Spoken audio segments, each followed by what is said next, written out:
الله حاضر ناظر ګڼو دا کتاب د الله حق ګڼو مونږه د دې الله د دې جرګې د مشرانو د دې بندګانو د الله په مخ کې دا اقرار کوو وایه مونږ دا اقرار کوو چې مونږ یو بل معاف کړل مونږ یو بل سره روغه وکړله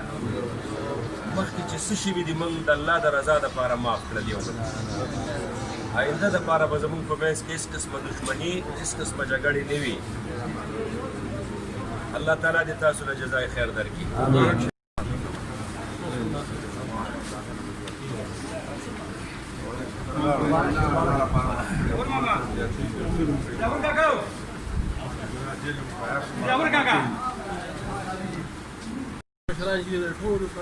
ډېر شکرګزار یم او الله تاسو ټولو ته ډېرې عزتونه درکړي. ام المؤمنین حضرت عائشہ صدیقہ رضی اللہ عنہا جناب نبی کریم صلی الله علیه وسلم بیبی ده هغې باندې په مدینه منوره کې منافقانو تهمت ولګاو تاسو ته واقعه یاد ده واقعه افک په دغې کسانو کې د حضرت ابوبکر رضی الله عنه یو رشته دارو او غریبو هغه غریب سره به حضرت ابوبکر رضی الله عنه مدد کاو خو په هغې پروپیګنډه کې د منافقانو سره دی هم شریک شو د هغې د خبرو نه متاثره شو نو حضرت ابوبکر صدیق رضی الله عنه هغه ته ډېر زیات وقار او غصه چې تا زما په لور باندې د دې منافقانو سره تا څنګه تهمت ولګاو نو قسم یې وخوړه چې زه به آینده دپاره تا سره چې ما کم امداد کاو تا سره ما کم تعاون کاو زه به هغه امداد او تعاون تا سره نه کومه بس هغه زما طرف نه ختم دی الله جل جلاله د افق سوره نور کې د افق واقعه کې هغه آیاتونه د ابوبکر صدیق رضی الله عنه په قسم باندې نازل کړل ولا یأتل اولي الفضل منکم چې کوم کسان مالدار دي هغې به قسم نه خوري چې زه به تاله بیا څه نه کوم احسان به نه کوم بلکې ته به همغه شان احسان کې او قسم به مات کې ځکه چې دغه خو نه دی پوه شوی هغه ته دورې ورکړی شوې د هغې هغه مطلب دی چې د منافقانو په پروپیګنډه متاثر شوی و هغه هم دا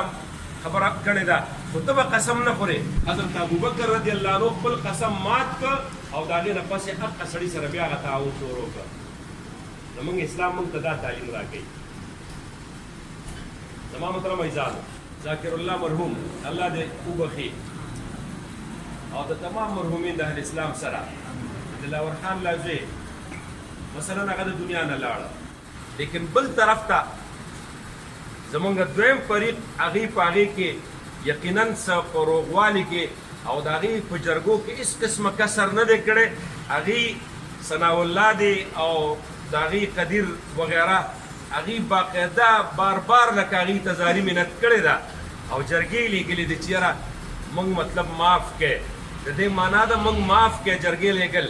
او موږ تاسو موږ سره صلح او جوړه وکړئ دا د اسلام د مسلمان یو اقدام دی